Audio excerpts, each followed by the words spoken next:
bespoke radio for the masses. Headline edition, July 8, 1947. The Army Air Forces has announced that a flying disc has been found and is now in the possession of the Army. If the game is rigged, change the game. Game changer.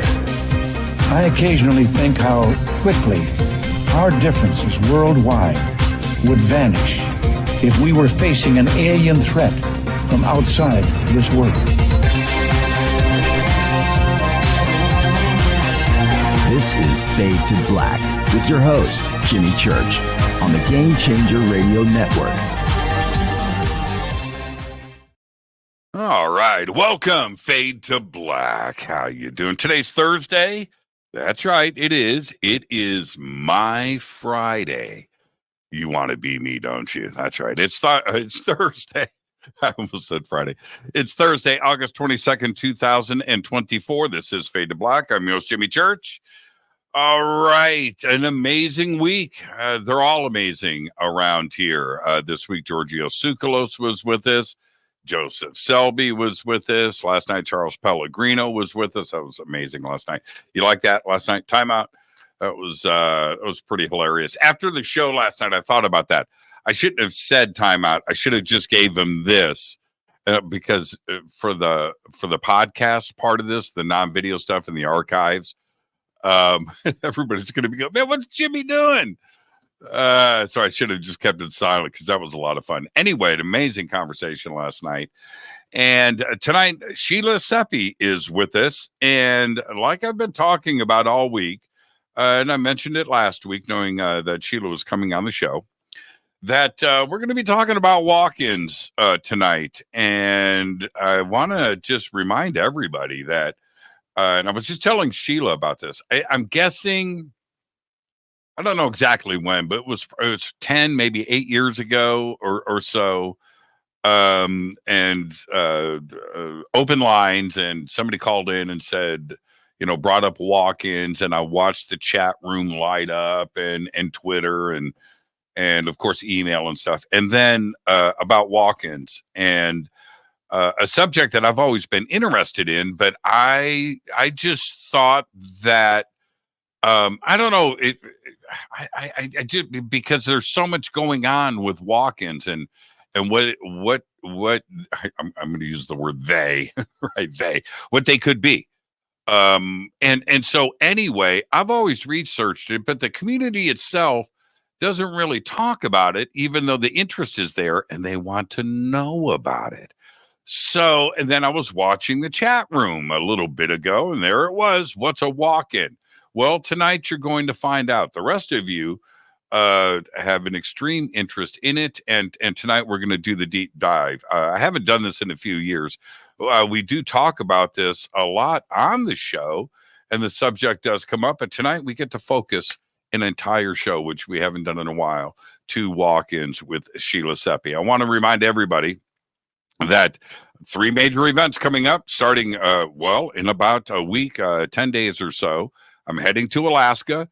Contacted Sea Cruise. Links for that are below. I believe it's sold out, but you can check it out in the links below. That is September 6th through the 13th. And that's right. We won't be doing Fade to Black. I'm going to live stream from the ship like I did last time.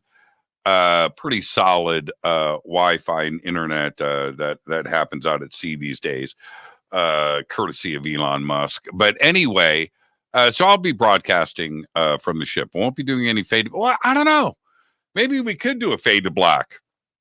Let me think about that. There's no reason why we couldn't, right? Yeah, it'd be on a cell phone, right? Or no, a laptop. All right. See how I do this? Coming up after that in October 3rd through the 14th, going to Egypt with Billy and Elizabeth Carson. Links for that are below. Again, sold out, but get on the waiting list. And then right after that, I turn around in November and head to Peru and Bolivia with Brian Forrester. Again, sold out, but there is a waiting list, and you can go and get signed up on that and all of the other stuff that is going on. You can sign up for other cruises. You can sign up for next year's Egypt tour. And of course, Brian Forrester's always got stuff going on down there in South America and also over in Egypt. Okay, the links for everything are below. Now, the sightings here in Palmdale that everybody is talking about. I just spent the last 90 minutes or so responding to a news outlet that had written me and asked me a few questions. And that email went back and forth, and I'm clarifying things with that. And then a couple of friends of mine, one was a text and another one was on Facebook. And I'm literally repeating myself with everybody saying the same things to everybody. I want to be very, very clear. I see what has been posted. I've seen the videos. I've seen the report. I've seen everything. It's misleading. Okay. Now, when the event happened, I saw it. I was outside looking for the meteors. The meteor shower was going on. I was on the second floor of my house, and I got to see some meteors, and that was pretty cool. But that's when things caught my eye. There was an object in the sky that had 3 white navigation lights on it in a triangle formation, and they were flashing. But I watched, and it was up there already, but I was looking for meteors. And this, so what caught my attention is this object was going to the north. I'm pointing like with my left hand, but because I was facing east. So it was in a straight line going in and it stopped. It stopped. And then turned around and backtracked on itself. Now you got my attention. What is going on with that? But it's right over my house. It's low in the sky, maybe 1,000 feet. I think 2,000 feet is maybe too high, but maybe it was. But that's still very low, but there was no noise. And it stayed in this box. Now, this thing zigzagged and went back, forth, up, down, and I watched it for 30 minutes. And it did a lot of strange things. And a couple of times it reached out and came right, just like almost above my head at 12 o'clock. But it was more like probably 10 degrees off. But I got a really good look at it. It wasn't 6 objects. And I was out there. I had my night vision. I had my binoculars. And I can see Edwards Air Force Base, see all of Lockheed. I can see Northrop Grumman and NASA. Everything is right in front of me. Nothing. There was nothing. There was not 6 objects. There wasn't blue lights or green lights or red lights or any. No. That did not happen. It was the testing of something, and that's all I'm going to say. And I'm not going to get down to pinpointing times and stuff like that because it's the testing of something going on out there, and you've got to let people do their testing. If it was ET, I'd be the first one to tell you. If I thought it was some anti-gravitic, crazy, backwards engineered flying saucer, I'd tell you. It had navigation lights on it. It was flashing. It was acting strange. It didn't make any noise, and it was doing some pretty cool stuff. But I watched it for 30 minutes. I didn't see any laser beams. There were no cattle abductions, nothing like that. It didn't zip into space. There was none of that. So I got bored, and I went in the house. All right? That's it. There's nothing, anything else you hear. I was there. You trust me. I live here. This is what I do. I'm out there every night. Okay? So that's what happened. ET, probably not. Secret government technology being tested over Lockheed? Sure. Yeah, I'll go with that. All right. With that, I just spent, I'm serious, the last 90 minutes telling just going over it again. I just need to be clear. Was it strange? Yeah. Was it cool? Yeah. Was it awesome? Yeah. But I got bored. Moving on. Tonight, Sheila Seppi is with us. We're going to be talking about that phenomenon called walk-ins. We're going to cover it all. What they are, how they occur, their origins. That's right, them. The purpose, the effects, what's going on with our bodies, as well as what makes it different from other phenomena that may be going on, including the ghosts in my house. That's right. She's a holographic alchemist. She's a soul exchange walk-in herself who works with Arcturian, Angelic, and Andromedan energies to facilitate healing and spiritual transformation. This is Sheila's first time on Fade to Black. Her links are below, and I would like to welcome right now Sheila Seppi, and she's right there. Sheila, what's cracking? How you doing? Hi, thanks so much. This is going to be a blast. I love to talk about walk-ins.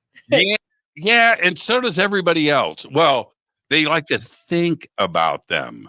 Yeah. Right? Okay, so before we get started, and I say that in kind of a funny, joking way, but yeah, they don't say walk-ins out loud. It's more like, so what's going on? Anything about any walk-ins? They'll do it like that, right? Okay, so we'll get to that in a second. Sheila, let's get the first-time guest disclaimer out of the way, which is this. Sheila, it's just you and I sitting on my couch, having a conversation as friends, and where that conversation starts, it starts. Where it ends, but we're going to end as friends. But you have to accept so we can continue our walk-in. You like that? Absolutely. Love it. Love it. Okay. Here, you and I were talking earlier, and I'm going to ask you your opinion on this. Walk-ins are something that people are interested in, and when you learn more about it, the more fascinating it gets, but also kind of the more taboo that it gets, right? And so it's not like you're going to go to a walk-in party and listen to everybody tell their stories. It's a subject that, yeah, I know. Well, I'm asking you, why not? Why is it like that? Why is it? It's not taboo, but it's taboo-ish. Yeah. Well, first, let me say, if this event had not happened to me, I wouldn't even have believed it myself, because we talk about starseeds, we talk about hybrids, we talk about extraterrestrials, and all of these things seem to be a little bit more palatable. But when you start talking about your soul, that's very, very personal to each other. Everybody has their own ideas, their own opinions. And that's just not something that people go around talking about, is their souls. And when you talk about walk-ins, the soul is being affected. The soul is being upgraded. Or in my case, the soul was swapped out. Now, just real quickly, for those of you who are not familiar with my story, in 1999, I was a very, very sick person. I was diagnosed with bone cancer, brain tumors, fibromyalgia, chronic fatigue. I walked with a cane. I had erythema nodosum in my lungs, and it was difficult to breathe. I had the beginning stages of rheumatoid arthritis, so it was hard to open and close my hands, and my health was in the toilet. Needless to say, I was getting very depressed. I was starting to have anxiety, frustration. I was in a dysfunctional marriage. I had 3 kids, blah, blah, blah. Okay, the whole life story. And I went to bed that way. But what felt to me like 7 o'clock in the morning, it was as if somebody reached down, grabbed me by the hair of the head, pulled me bolt right up in bed, and lightning. That's all I can say, is like lightning ran through my body. And then I was in white space. And I don't know how long I was in white space, but I do know that when I started coming back to myself, my peripheral vision came in, and then my frontal vision. And this was so profound that even as I'm talking about it right now, and this happened in 99, I can recall the sensations. I can recall how I felt. There were no aromas associated with it. But when I did come to myself, of course, the first thing I'm thinking is, what am I doing sitting up in bed? But as I'm looking around the room, everything's the same, but everything was different. Everything. I didn't know how it was different. And I really had no context for what was happening to me, because first off, I had never read a metaphysical book. I was living in the Bible Belt. Okay. Mm. And this did not exist in my world, what I'm getting ready to tell you. No, that's heresy. That's heresy. Yeah, Get kicked out of the church for this. Yeah, yeah, right, and right, right. everyone that I knew, was kind of like this as I'm trying to Sheila, explain we need to sit them. down and have a talk with you. Well, how many Right. times did I hear that one? Yeah, right, right. Okay. So, but also, no metaphysical book. So obviously, no idea about a walk-in or even knowing what the term was or have heard it before, right? Exactly, exactly. But all of a sudden, which I did not have before, I was clairvoyant, clairaudient, claircognizant, just like that. I still am, but when you have all those gifts that just open up all at one time, it's very overwhelming. On top of that, I started remembering past lives, which I did not believe in. I thought that was a cop out.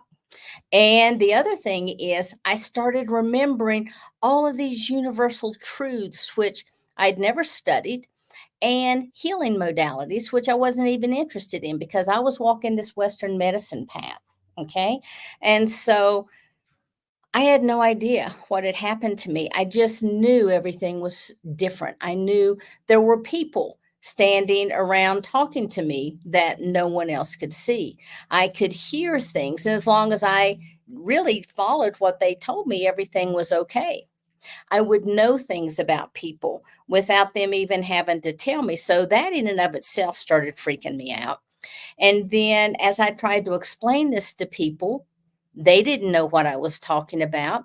But one of the most beautiful things I remembered is what it was like for the soul to come into the body and what it was like for the soul to exit the body.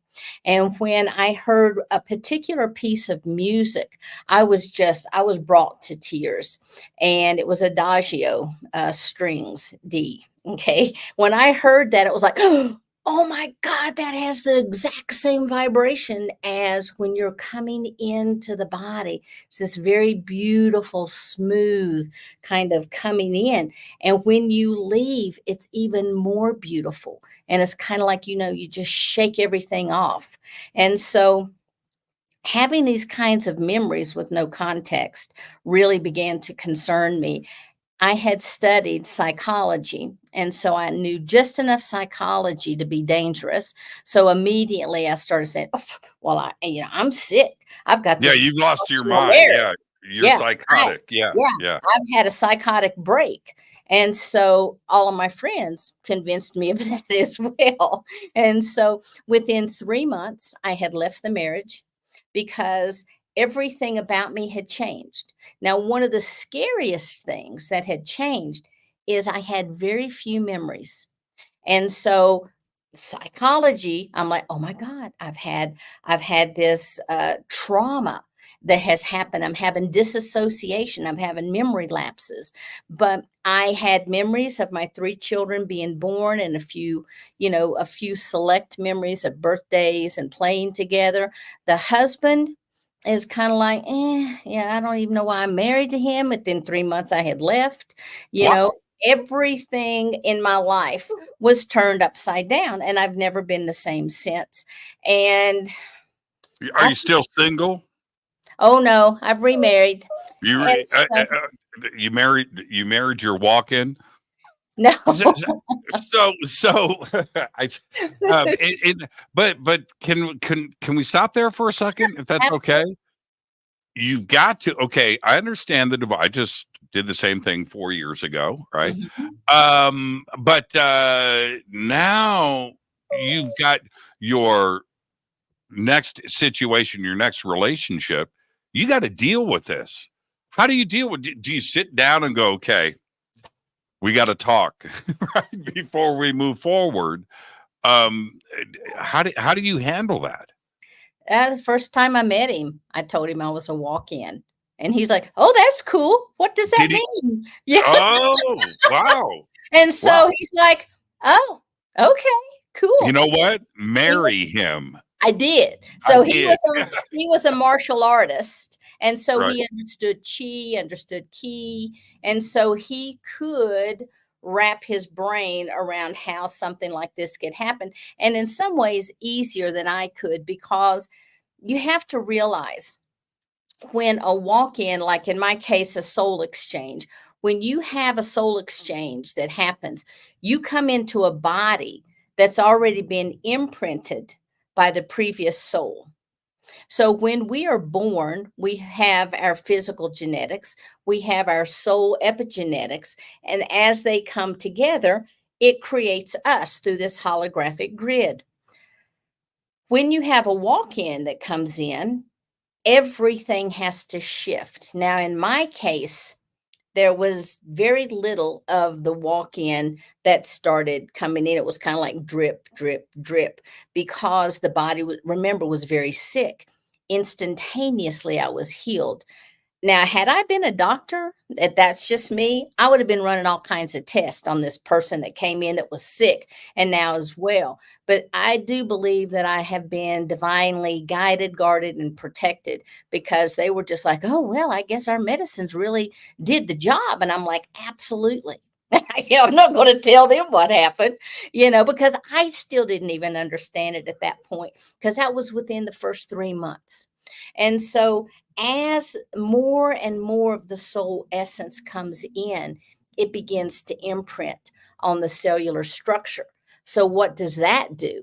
It starts to bring up all the old things that need to be healed from the other person's life, all the ancestral stuff, all the karmic bonds, everything that the person that vacated left undone. So that's the way I spent the first several years, is dealing with all this trauma drama that this person had left behind. Okay. That's amazing, by the way. Let's back up. What's the definition of walk-in? Well, there's a couple different types of definitions, but the reality of it is, in my case, being a soul exchange, it's when one soul totally leaves the body and a new soul inhabits it. In some cases, there are instances where only a partial part of the soul leaves, and more of the original soul essence, through whether it's a higher self, whether it's through an oversoul, that begins to come into the body. And sometimes you have what's called overlays. So if this is the soul, you have another soul coming in that serves as a battery charger to help bring more energy, because just like the physical body, our soul is this plasmatic mass, which is woven into the fabric of, creation. And so it too can begin to dissipate in its vibrational frequency. So an overlay comes in and acts like a battery charger, or the two of them will merge together as one. And sometimes you will have what's called like a soul jumper or a popper, or, pop-ins, because they only come in for a very short period of time and then they leave. But they really imprint strongly. And sometimes they're only coming in to help someone through a particular type of an event. Then there is, what you're also going to call a soul step down or a step in. And so unlike a soul exchange, when it comes in, like this soul is in here permanently, I have received more and more essence, but this soul is here to stay. But in a step in situation or a step down situation, one of the things that will happen is that soul will eventually leave and another one will come in. And sometimes people have more than one walk-in scenario that occurs. And so there's all kinds of different, if you want to call, definitions. And I'm sure I am just scratching the surface about. Well, okay, so we've all heard the story. We've all heard it. Man, I swear, I don't even know her anymore. Right? Right? We've all heard it. Right? I don't know who my husband is. So when that happens, is when you have a partner that's around you all the time, They can see it and feel. Not your friends don't necessarily, that's a different situation. It's not constant contact. But when it does happen, what are the steps, if you suspect it, I should say, right? When you say those words, I swear, man, I don't know her, man. She's, do we go professional first? You know what I mean? Do we go see a psychiatrist, or do we go somebody else first? I mean, what do we do here, or do we just let it go? Well, it depends on what's actually occurring. I mean, there are psychoses out there, so don't get me wrong. Not every time someone changes is it a walk-in, but because of the vibrational frequency that we now have on this planet, and because more and more people are raising their own vibration, without having a walk-in, a lot of people are bringing in more of their higher essence. Now, at the same time, some people are waking up and having a spiritual awakening. And I do want to preface this. When I first released my book, Walk-ins, Cosmology of the Soul, I got all kinds of letters from people. And I tried to answer all of them. Yeah, right. And I had letters, everything from they're going to burn crosses in my yard to, I'm a demon, and that I have been possessed. And I do want to set the record straight. When a walk-in comes in, they are here only for the betterment of humanity and to work with that individual. If they're not a soul exchange, the essences that's coming in is helping to raise that vibrational frequency. That's it. There are no, oh my God, this person now is crazy and they're psychotic. That's hurting themselves, hurting others. Right. That's something totally different. So I do want people, because I'll be honest, after this happened to me, and once I developed a relationship with my spiritual team, which is my collective, because I came from a collective, when I established that, one of the first things I'm saying is like, oh my God, am I a body snatcher? What happened to the soul? Did I kick it out? What's going on here? And, it was very easily explained. First, I was, boots on the ground from the collective, because we were doing work on the crystalline grid around that surrounds the planet. We were infusing higher light codes for spiritual awakening, healing, compassion, etc. And then it was easier when the soul of this body cried out to be released. It was an opportunity for us to be boots on the ground, to actually be able to talk with people face to face instead of working to send down the codes and watch them disseminate as they go out through the collective consciousness. And so all of that, having those kinds of memories, I'll be honest with you, it was a little bit hard to digest. And they assured me, absolutely not. You did not kick that soul out. That soul was ready to leave. Had we not occupied the body, the children would have been raised by their father, and the trajectory of their lives would have taken on a totally different path. And so it's not so much that I came in to, raise the children, although that was a very important aspect. It was the fact that when the soul of this body cried out to be released, because walk-ins either happen from an instantaneous agreement like what happened with me, or it is written into a soul plane. You can't just lay there and pray, I want to be a walk-in, I want to be a walk-in. Otherwise, everybody in the world would be a walk-in. Okay. And so it just doesn't work that way.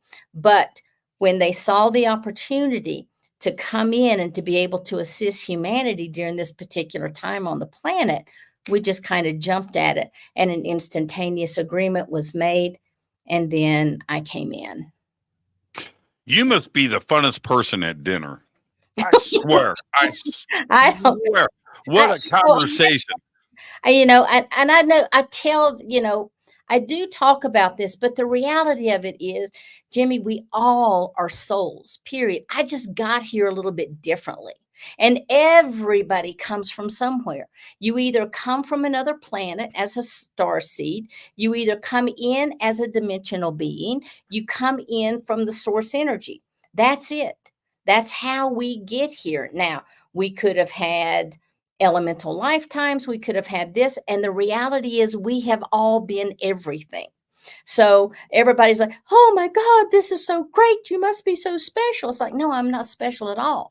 I'm just like you are. I just got here a little differently. My timing was off, or my timing was impeccable. But we're all souls. And I can guarantee you, based on the knowledge that I have, every single person listening to this, even whether they know their soul plan or not, it is ordained for you to be here at this particular time because you're holding a specific frequency that Gaia needs in order to make this transition that we all call the shift or the event. All right, I'm going to go a little bit outside of the box. We're still in this conversation. Okay. Okay, but we're going to walk into another box for a second. Sure. Linda Moulton Howe writes about soul containers. And I've had many conversations with her, both public and private, about this. And we sat, it was myself. Check this out. Imagine sitting with this group. And this is real, right? I have the video. It's myself, Richard Dolan, Whitley Strieber, William Henry, Linda Moulton Howe, and myself, the five of us. And I'm thinking there might have been a sixth, but we're sitting, right? And just having an open conversation that we filmed, but just an open conversation. And this part of the conversation came up about soul containers and what that meant to the universe and ET, and part of the mission objective, and what the soul containers were used for. Now, it sounds like a strange, narrow genre of a topic to get into, but all of us engaged in this and had different ideas about it. Is there an ET agenda that is involved with souls and soul containers when we're talking about walk-ins? And is it the same thing? Well, there are very active programs within some of the other populations. So to me, when we're talking about ETs, we're talking about ourselves when we're talking about our galactic family. Okay. Right. And so they live there and we live here. That's the only difference. And yes, there are agendas to help to raise the consciousness of this planet in a very organic and gentle way, because based on the information that came to me from my collective, this is going to be one of the first planets that makes this type of a shift without having direct intervention from another group. Okay. And so when you watch Star Trek in the early days, when we watched it and they always talked about the prime directive, there is a prime directive that you cannot, like, we couldn't have 100 ships to land right now without the population being at a particular vibrational frequency. Okay. So these other groups are trying to help humanity by bringing in walk-ins and the walk-ins that I know, they're all healers, they're teachers, they're seers. I don't know anyone who has walked in that just has a regular 9-to-5 job. Now, they may not be awakened yet to the fact that they're a walk-in. I don't know. My experience was very, very profound. And I've talked a lot about it because what I'm hoping is these individuals that are out there that have had these kinds of experiences, this might help to wake them up, because walk-ins come from the same place that everybody else does. On a higher plane, there are all kinds of agendas, but the agendas that I'm aware of are the ones to help and aid humanity. How is it typical how they occur? Now, I No, know you talk to so many people, right? Is everything just a little bit different? Is there overlap and similarities and connections, or is it just all just a little bit different and unique? there can be similarities. When I've talked with people, the way their walk-ins, I've never met anyone who had a walk-in experience like that I've had that was fully awake and aware and had that kind of an experience. I've talked with my friend who is a walk-in, and he basically, when the walk-in came into him, he raised up out of the bed, it like arched his back. He had no idea. He was fully awake and aware, had no idea what was happening to him. And he also had no context for this. And so there are those kinds of situations. There's also situations where people have automobile accidents or people are in comas. And when they wake up, some people have full memory, some people have partial memories, some people have no memories of their past life.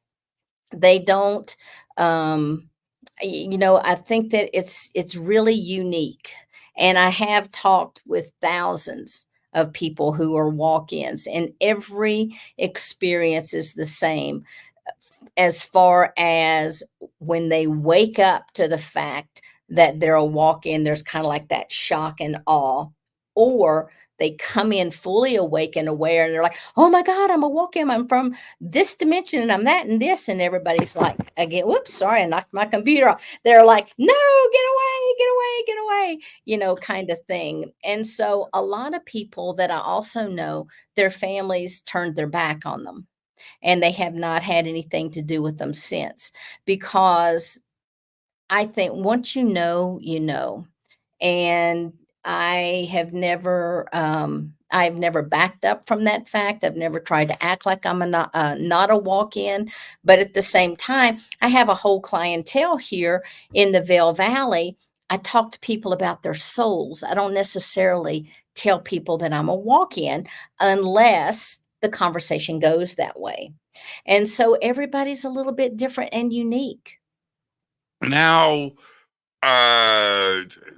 the critical thinkers out there that are listening to this are going to ask the obvious question. So I'm going to ask some of the obvious questions. Sure. What happened? Does the new soul overtake? What happens to your previous soul? Is it ejected? Is it put on standby? Is it put in RAM memory for later use? Put in the refrigerator in a Ziploc bag? Again, not making jokes here. Right. These are very, very obvious questions. And now you've got 3 to answer, but I'm going to give you a 4th. Does the walk-in have a name? My walk-in has a name. My collective's name is Yani, and my individuated name is Noela. So if I were to go by my spiritual essence name, it would be Noela Yani. But my name is Sheila Seppi. I have a lot of the same types of vibrational frequencies going on. And as of now, I have never been called to use that. Most people who come in as an individuated aspect. Okay. If they are a star seed, it's an individuated aspect of the soul that comes in. You're an individuated aspect. Our souls are so large, there's no way that we can fit into the body. So let me back up this way. This is our oversoul. Okay. This is our, what I call the prime oversoul. And there's many layers going up and out and down and all kinds of things. But let's just use the fist as the oversoul. This is the experience I'm having now, because this is all of my collective energy is here. We were one, and now we are one is individuated. A lot of times people are having multidimensional aspects that are incarnated all at one time, maybe one on Earth, maybe one in the Pleiades, maybe one as a dolphin, maybe one as an air being. You just don't know. But these are all multidimensional aspects of ourselves having the same, experiences, just on different levels, different planes, possibly even different planets. Okay. What was question 2? Question 2, what happens to your old soul? Okay. My old soul went back to wherever it was. Now, let me explain this too. As per my memory, when Source desired to know itself, the individuation process began. And as the thoughts began to occur, there were what's called templates of creation that were made. Those reside within what my team calls the source consciousness monad. All right. Let's just take the one for a soul. So, and there's hundreds of billions for universes, for all types of different life forms, for non-life forms, etc. So we've got this one template, and we're going to call that the Master Oversoul. That contains all of the information for all the souls that are ever going to incarnate. Within that, there's certain vibrational frequencies that begin to come together as if a magnet is drawing it to itself. And these are what we call our soul group. Within that soul group, we have other smaller clusters that begin to individuate, that vibrate at a similar frequency, and those are called our soul families. And within the soul families, we have objectives. One group might say, hey, I'm going to go to this earth experience and I'm going to learn about compassion. Who wants to go? Yeah, I want to go. Okay. I'm going to go over here and learn about X, Y, and Z. Okay. So that's your soul family. And a lot of times soul family members will incarnate with each other to support for the growth of the soul. Okay. Doesn't mean they're going to be your best buddy. They may be your nemesis. They may be the person that really pushes you to learn how to maintain cool. Okay. Learn how to drop into forgiveness and open up. Say, oh, yeah, well, I don't agree with them, but that's a pretty interesting point. So we come in to support each other on so many different levels. And from there, then we individuate into whatever form we're coming in. Now, my collective called that process a Shantias Khan. And within the Shantias Khan holds this higher self. Oh, let me back up. The monadic experience, as any individuation begins to come, let's imagine the individuation is starting to occur. So it comes down like a capsule and surrounds everything. That's the higher self essence, because it's still connected to source. It's still connected to the highest of the high information that we can obtain.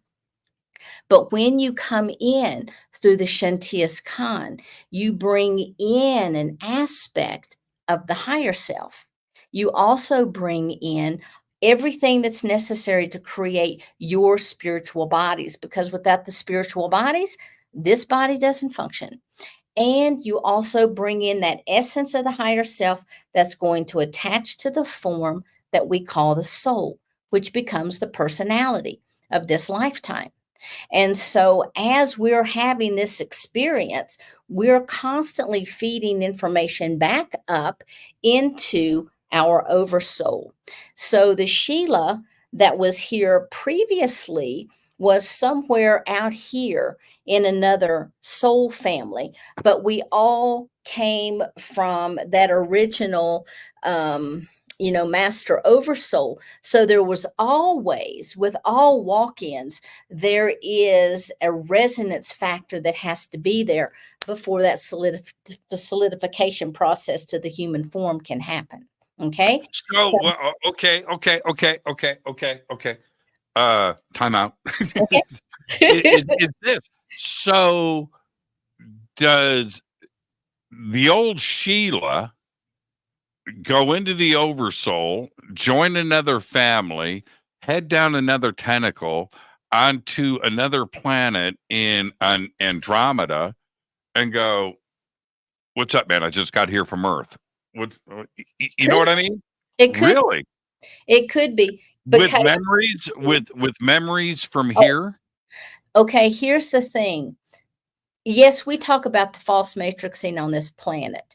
And yes, there's a lot of, negativity about it as far as disconnecting from the organic matrix. However, there's also beauty in it because it creates duality. It creates an opportunity for us as eternal beings to come into a situation and have our memories wiped.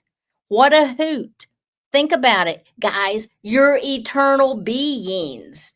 You're going to be thinking about this stuff all the time. If they say, hey, I heard about this great place. You can go, you can have pain, you can cry, you can do all these great things. You want to go? Everybody's like, yeah. And so everybody wants to come in and incarnate. Okay. And so when someone goes to another planet, because all the other planets, even outside of, and Gaia at one time was also a fifth density planet. And then because of that veil, she just became the plain 3D, which allows us to have these phenomenal experiences. But on other planets, they don't have this type of networking system set up.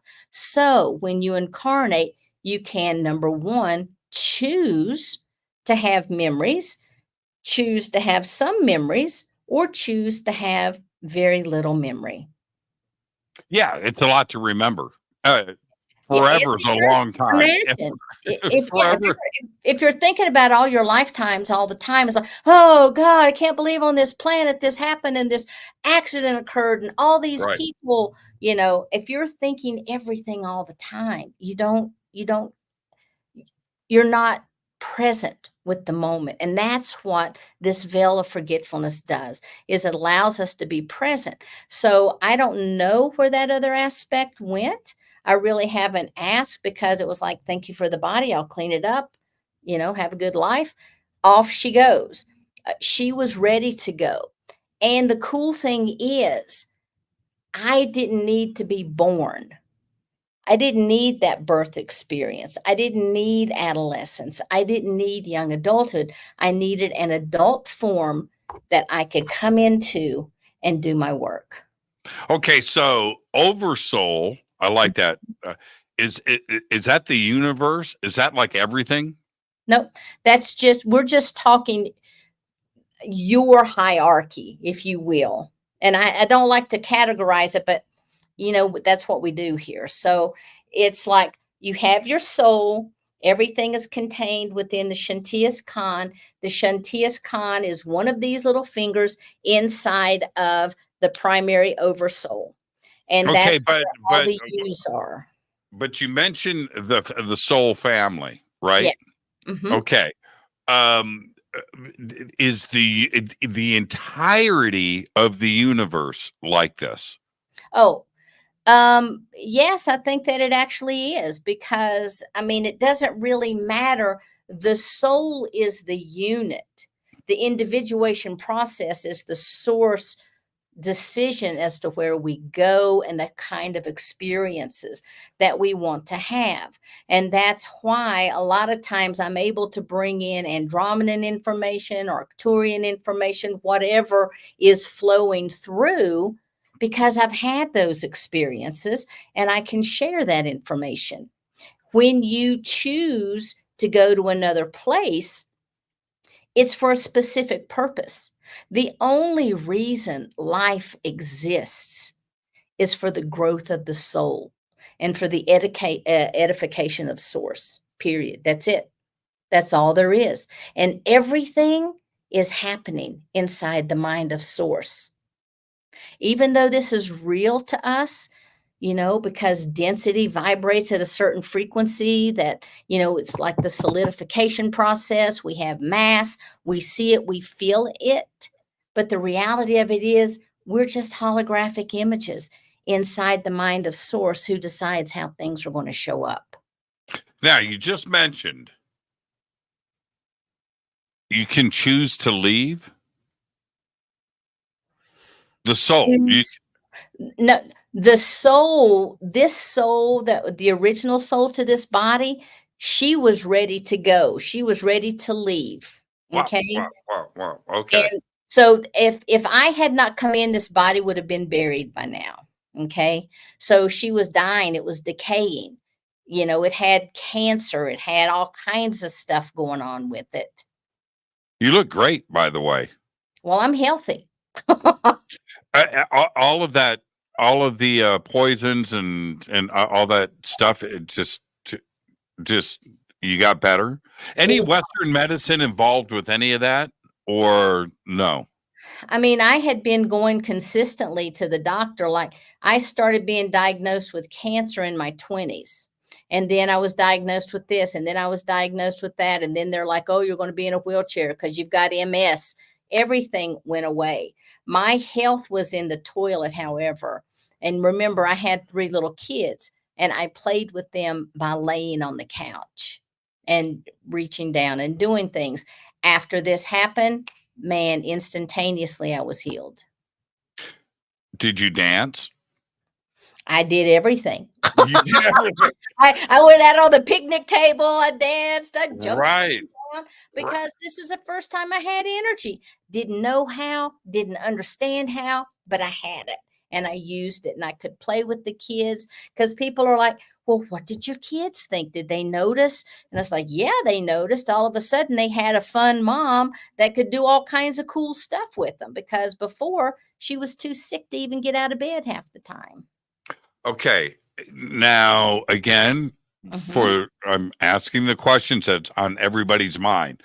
Does the soul and your memories that are in your brain, right? Okay, so you have the soul, consciousness, that's something else altogether too as well. But your memories and your soul, what is the connection there, or is there one? I don't have a lot. I have asked and asked and asked. I mean, I have more as I need them. And I asked my collective one time, I'm like, I don't understand. Here I am. Give me the goods. I need the memories. And they're like, they're not your memories. That has nothing to do with you. You got this job to do. Get over here and do your work. And so and that's just my case. A lot of people come in and that's not their situation, but in mine, I had very few memories, and I only get them as I need them. I came in with Isn't that scary? No, because I know who I am. Well, At first I was scared. Yeah. The crap was scared out of me, and then after I left the husband in 3 months, I moved to a different state, and I dates myself here. I opened up the phone book, and in the back there was this ad. It's all I saw was this ad for spiritual counselor. And I'm like, oh my God, I need that, because I was religious. And so spirit, I equated to religion, and the counseling I felt very comfortable with. She had her PhD, and I went to see her. And come to find out, she also was of Hopi lineage. And she had a unique way of working with me that allowed me to discover that I was a walk-in. And when she first said that, I was so mad. I went there because I was your medicine at the time. Remember, I hadn't changed out all the brain thinking yet. And so I went there wanting a prescription. It's like, I want the blue pill. I want to take it. I don't want any of this stuff. I don't want to see people. I don't want to hear people. I just want my old life back. And she's like, really? You do? Weren't you sick? Weren't you So anyway, she was a phenomenal support. And I ended up studying with her and being an apprentice to her for about 20 years.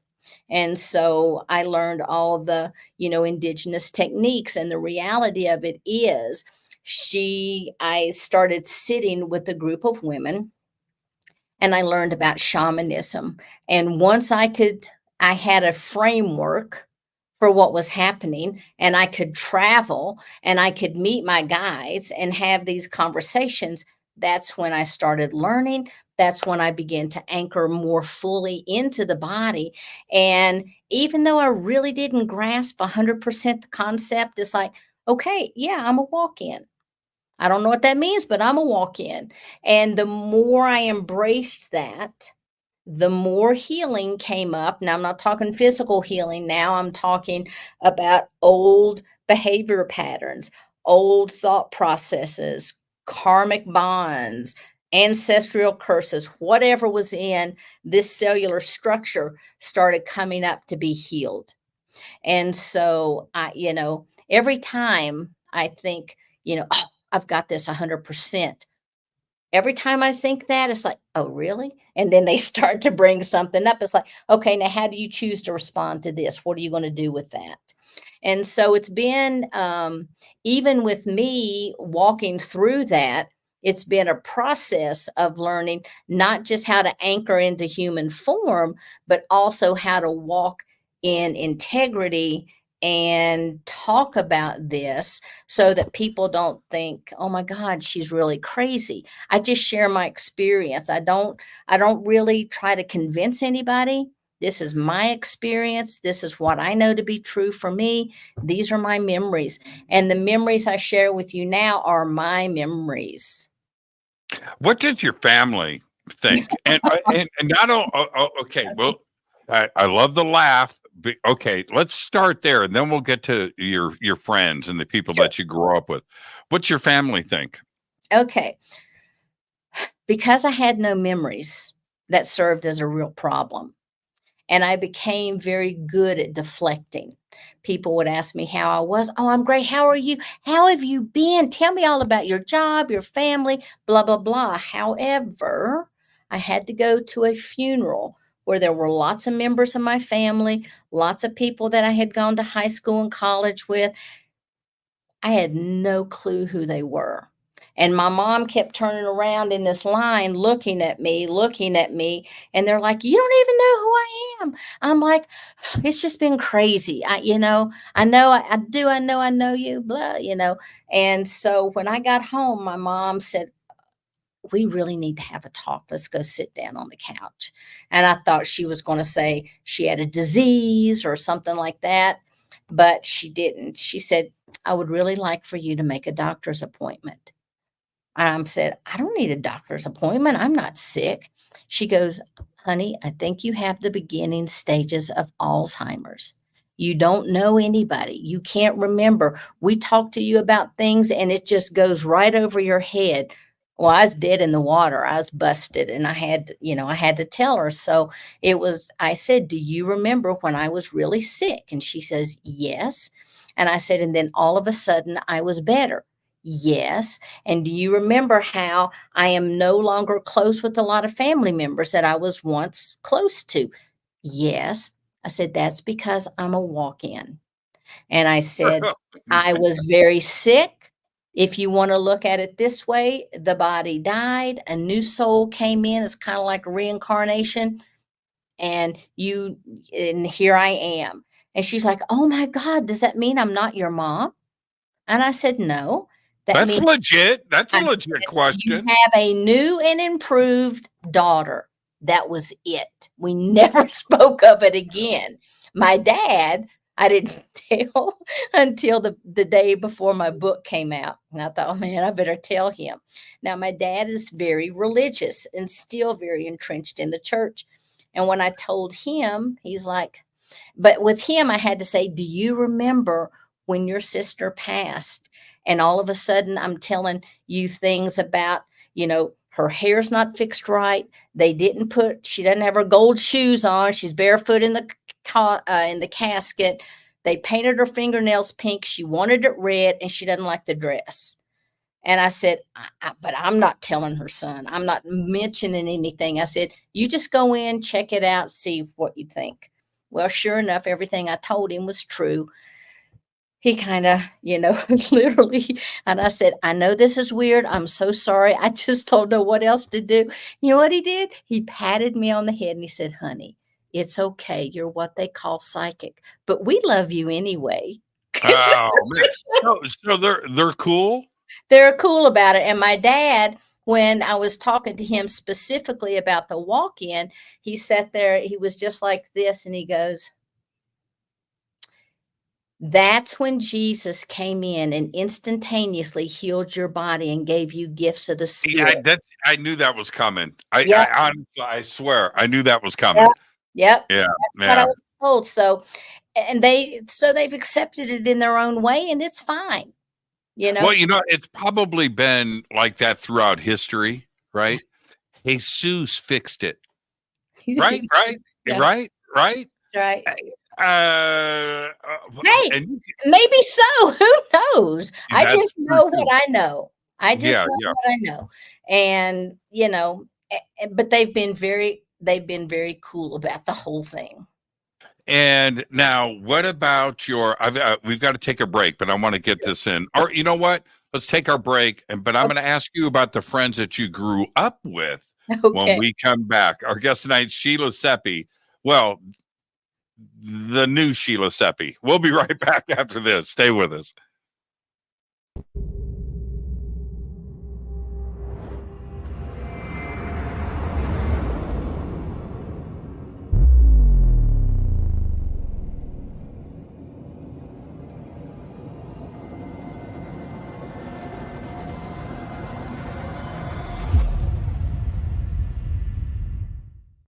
Subscribe to our YouTube channel to get your alerts and access to over 2,000 videos. Click that subscribe button right now.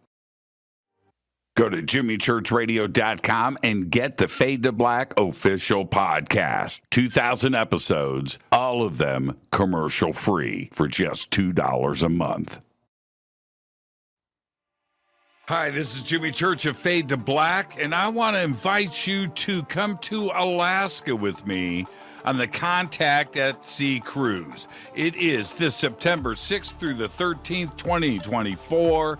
We are on the largest ship in the Pacific Ocean. That's right, the Ovation of the Seas. It's an amazing cruise, and a ship this big is so much fun. We've got lots of activities and lots of great speakers. We are leaving from Seattle to Sitka, Alaska, Skagway, Juneau.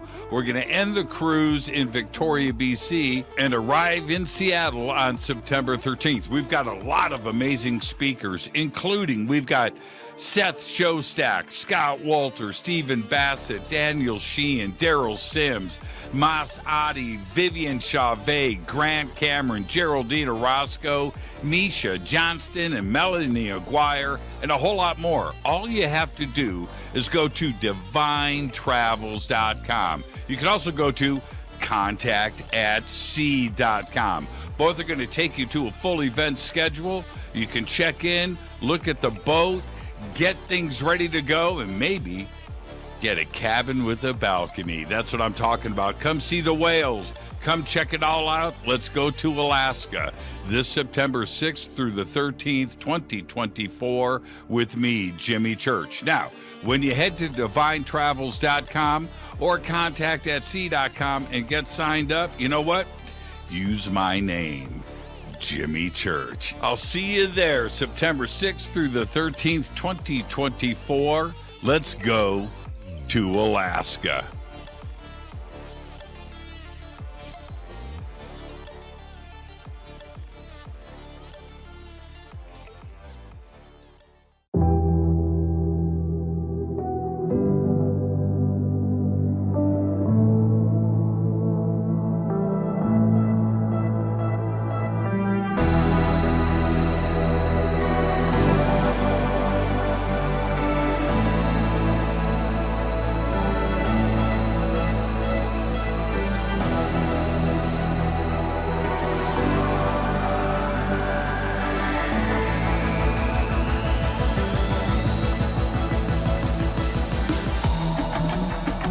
This is Jimmy Church. Please visit and explore Egypt this October 3rd through the 14th, 2024 with Billy, Elizabeth, myself, and very special guest and the #1 podcaster in the world, Sean Kelly. It's simple to do. Just go to forbiddenknowledge.com and click on upcoming tours, or click on the link below. We'll see you there. Watch Into the Vortex on Gaia TV. It's fade to black for the screen. Simple to do. Go to Gaia.com, search Jimmy Church, or click on the link below.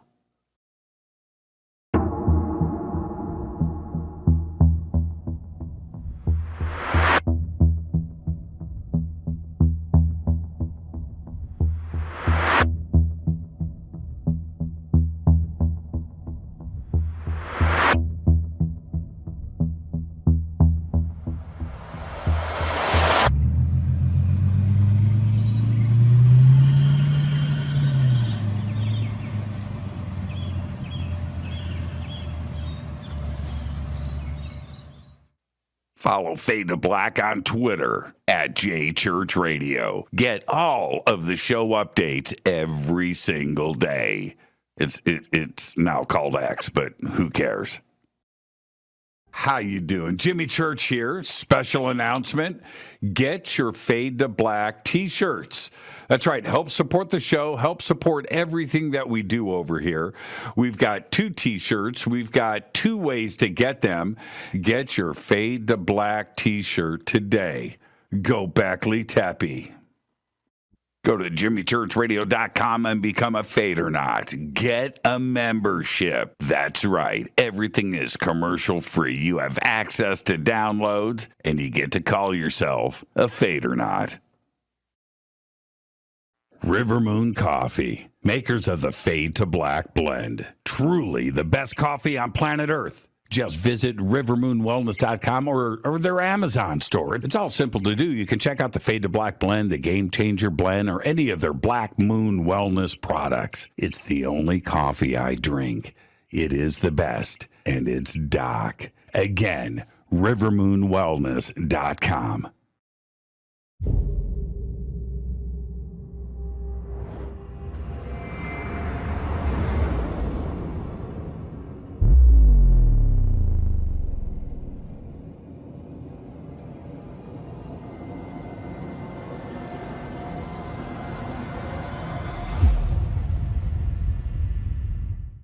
All right, welcome back, Fade to Black. I'm your host, Jimmy Church. Our guest tonight, Sheila Seppi. We're talking about walk-ins. And Sheila, what's the difference between a walk-in and reincarnation? Okay, reincarnation typically is when a soul has cycled out of the body and recycles into a brand new body as an infant. And a walk-in can come in at any stage. It can come in at childhood. It can come in at adulthood. It can come in even, in elderhood. So there's no particular timing. But with reincarnation, that typically happens when a baby is born. Now, can you choose? What if I wanted to be a walk-in? That would be something you would choose on the other side in your pre-birth agreement, because each of us has our unremembered action plan when we come down here. We have free will, obviously, but we do have certain things that we would like to achieve. And if you decided, hey, I want to come back to Earth, I want to help at this particular time, but it's like, I do not want to be a baby. I don't want to, have the diapers. I want to come into a body that's like 30 years old. You can write that in your plan. And chances are there will be someone there that says, you know what? I only want to go up to 30. I don't want to get older. I don't want to have responsibilities. I've been there, done that. I want this first part of life. And, I even tell people, because I have a wellness center also, and I do a lot of life coaching and different kinds of things with people. And a lot of times I'll get women to come in who have lost children or who had to have an abortion for whatever reason that happened. And they have all of this guilt. I always tell them, it's not that I give people a get out of free card, but that soul knew what was happening when it came into that body. Imagine that you are a soul that's an adrenaline junkie. What better way than to come into a body to experience that mitosis, that explosion of cellular division, all of that, energy that's happening, and get to a certain phase, and then that's all you wanted.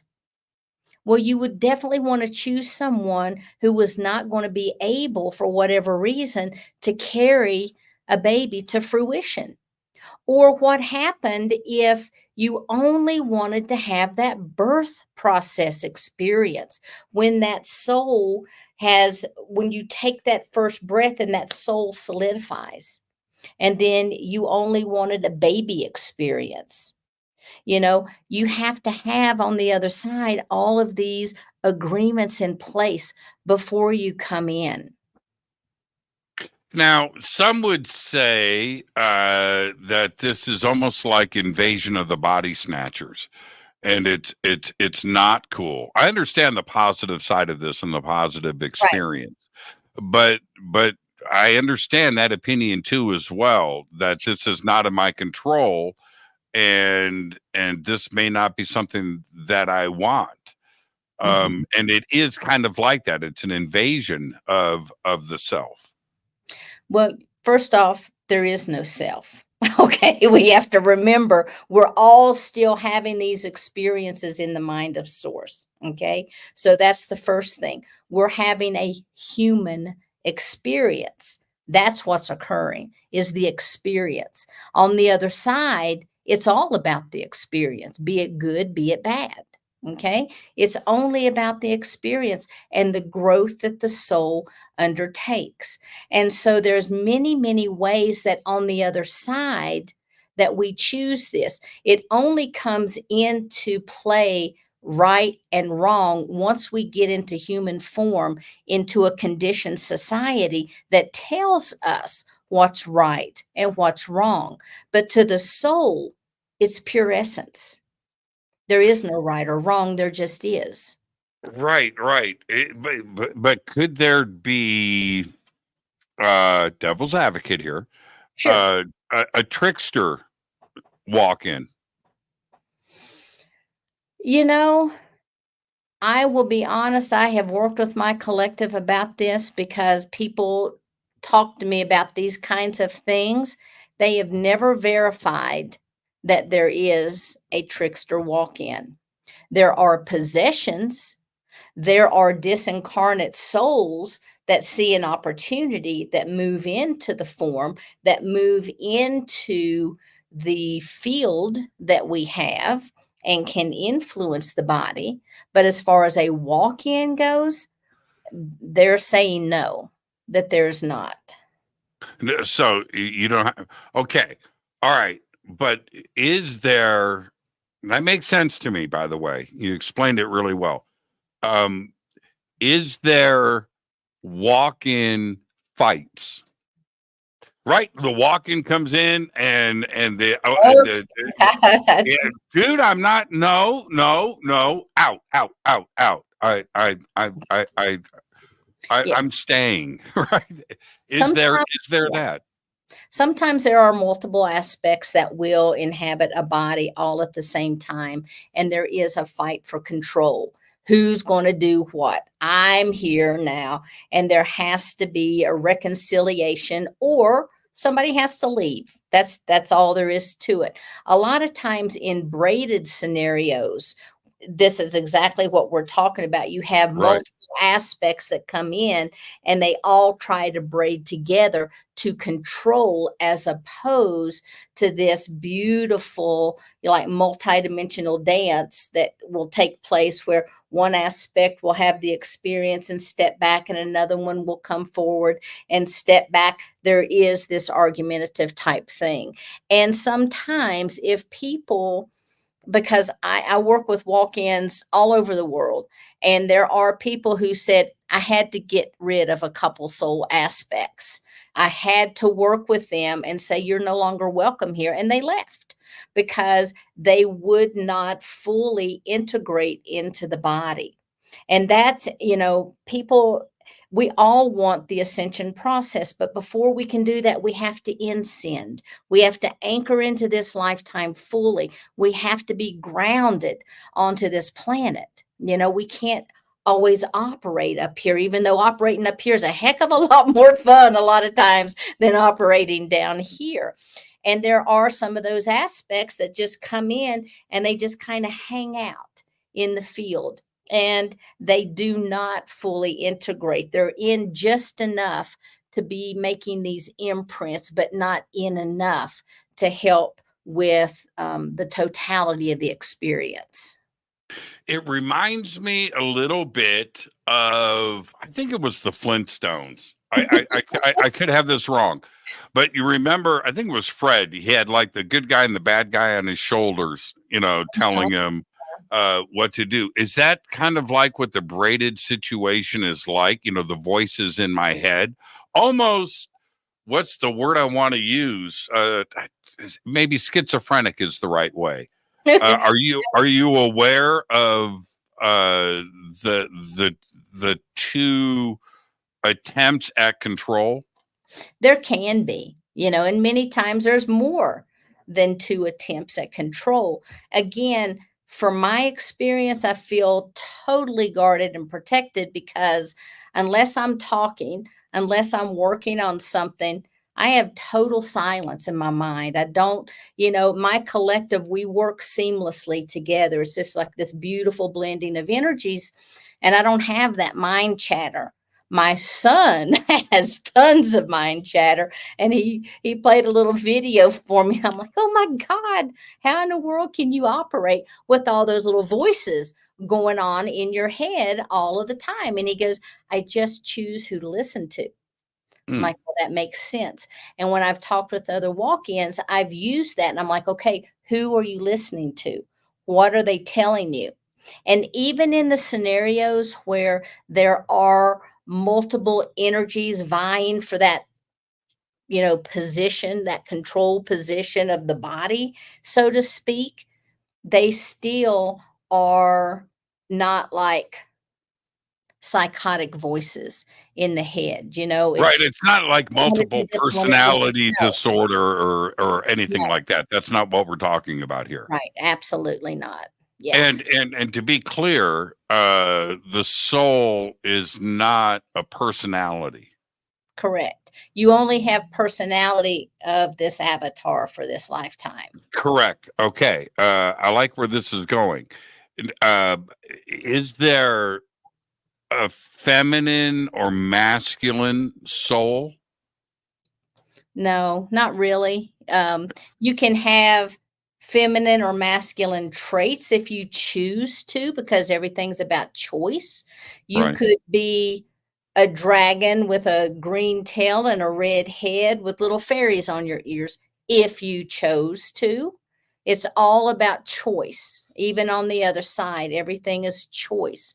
But when you're talking about the physical form and how everything comes in, we still have 100% free will.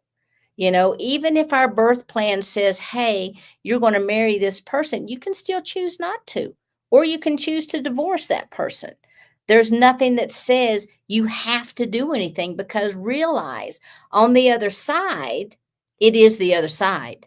It's not, we think about a lot of things we'd like to do in life, and then we actually do them. It's like, it's really not what I thought it was going to be. It's not as cool as I thought, or man, it's so much better than I thought.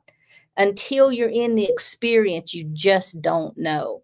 So the soul can have all of these ideas and really want them to come to fruition. And once we get into human form, once we have that veil of forgetfulness, we might still have some of those desires that come up to us, but we are in full control as how we manifest that. Now, okay.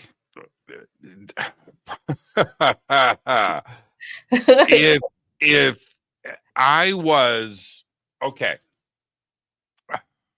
I'm not going to get into the full story. I'm not going to do that.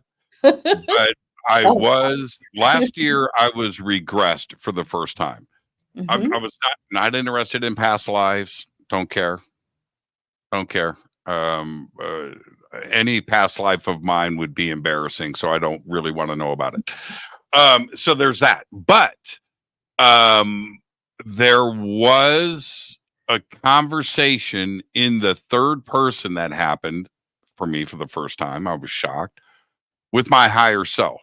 And my higher self is talking about me like I'm not in the room.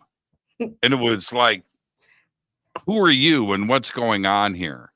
Is that a partial walk-in, or is that just something else altogether and has nothing to do with this conversation? Nope, that is totally you when you take that veil off. That's who you are, is that higher self. We never separate from that aspect of us. We just are shut down to that.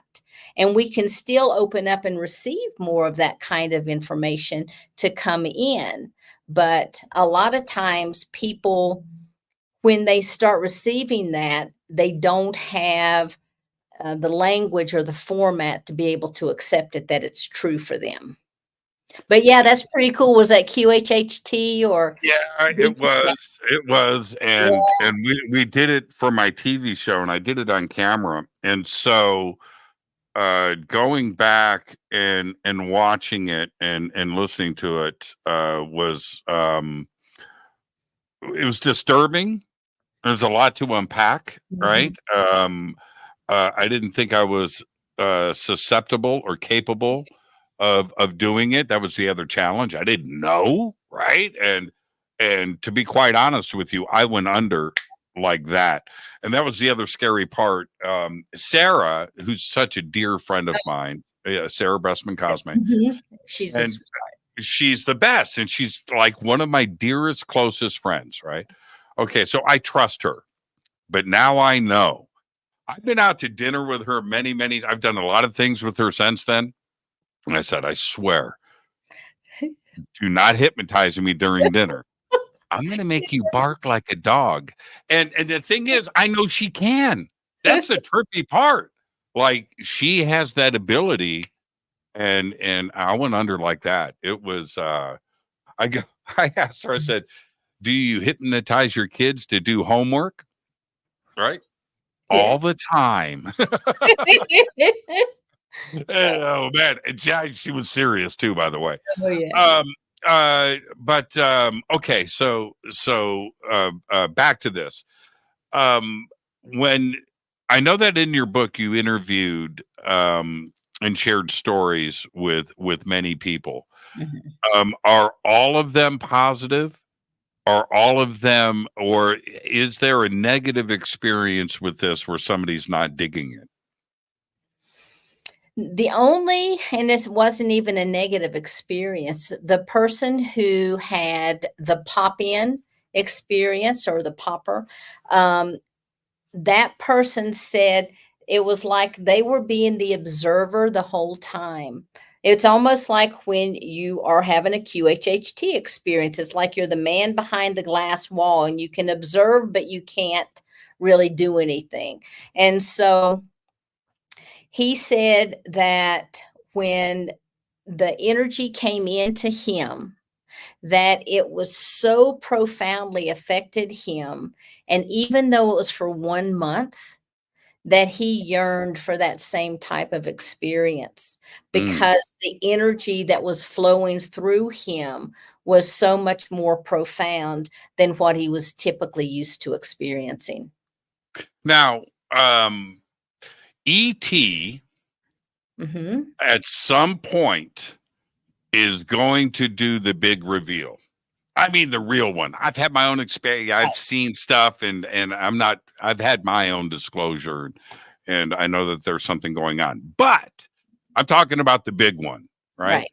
So E.T. shows up, and the brainiacs of the world. Let's say it's at the United Nations, right? And you got some doofus raises their hand. Hi, I'm from Great Britain, and we want to know what it's all about. We're from right, whatever, right? What's it all about? Is ET gonna go? It's about walk-ins. That's you know what I mean? Is it going to be like that? Is it going to be a discussion about souls and consciousness, and not necessarily about curing cancer or fixing our pollution and climate change problems? It's probably going to be all of the above because, we are them. They are us. The soul that I carry within me is Andromedan right now. It's an Andromedan soul from the Andromedan star system. But that doesn't mean that I'm going to walk into the United Nations and say, hey, let me tell you guys what I know. Mm-hmm. When that occurs, the planet is going to be at such a vibration, and it can't occur until it is. Many people can see things. Many people can have experiences on craft. Many people can have beings that show up right in their homes and they talk to them. But until the mass population's vibration is at such a frequency, it's not going to occur, because even now, if you're familiar with the Rama groups, they can create what's called the Zendra. And the Zendra is basically a meeting place. And the meeting place is, you would have ET, which is our galactic family. You would have the galactic family come in and an Earth person come in. And the Zendra is to hold a stable vibrational frequency where both people can communicate. Because in order for them to lower their frequency, in order for us to raise our frequency, to be able to sit down and have a conversation, you have to, at this time, you have to have some kind of a, pretty much a protective field, or there are protective fields that happen for these kinds of conversations. So I don't see anything happening. I mean, they're not saying, hey, 2 weeks from Sunday, we're coming and we're landing and this is happening. They will be here. They are here. And if we could see what's out there right now, it would look like I-70 in a traffic jam. There are so many craft that are here observing, but they're not interfering. Everybody is curious, because when the shift occurs on this planet, when the vibrational frequency raises and we move from a third density planet and move up in our frequency range, then that will send out a ripple effect throughout all our solar system. Okay. Is when somebody channels, and I know a lot of channelers, and some of them are really good, and I dig it, and I know that there's something going on, but I can't figure it out. I don't understand how it's done. A real channel, okay? Right. Is that a walk-in? You understand? It's kind of like a square can be a rectangle, but a rectangle can't be a square, kind of thing. Right. Is that what is happening there? It's not, because it sounds like you channel that we're talking. Okay, well, let me rephrase the question. Okay. When you're hanging out with your collective, is that channeling? No, that's just more. I'm just having a conversation with myself. A lot of times when I do light language, I'm channeling a particular dialect from one of the collective members through, but I don't have to go into any kind of like a preparation state because we're already, connected. So some of the great channels that are out there, they do clear their mind to allow this essence to flow through, but then that essence leaves. So, with walk-in situations, the essence comes in and it stays, it Right. anchors. Right. And you So can't it could turn be it a off. temporary. It could Right. be temporary. Yeah. Man, I just find that so fascinating. Yeah. I have watched, I host a lot of Daryl Anka's events, right? Oh, The I love shark. that. Yeah. Yeah, he's amazing. And I know Daryl really well. And so when you hang out with Daryl, right? Daryl Anka, you're hanging out with Daryl Anka. Right. And I know I know how he speaks, I know how he acts, I know how he looks. I know Daryl, right? And I'll introduce him. I've done this many times where I'm just like, okay, you ready? I'm ready. You ready? Ready. You're gonna have 2,000 people screaming. And I walk out on stage and introduce him. And then he comes out and sits down, does his sneeze, right? Does his thing, and he changes. It's bizarre. I mean, I'm not in the audience, Sheila. I'm standing right there, right? Yeah. And to watch, it's his speech, it's his mannerism, it's the way that he looks. This thing happens, and it's and he turns it on and turns it off. It's a pretty fascinating thing to witness. And I don't know. Is it entanglement? Is it something? Well, it is entanglement. Yeah, I mean, it is entanglement, but it's also an allowing of the vessel, the human vessel, to be utilized in this way. Because, like with Daryl, he has this relationship with this future aspect of himself. Okay. So he is that.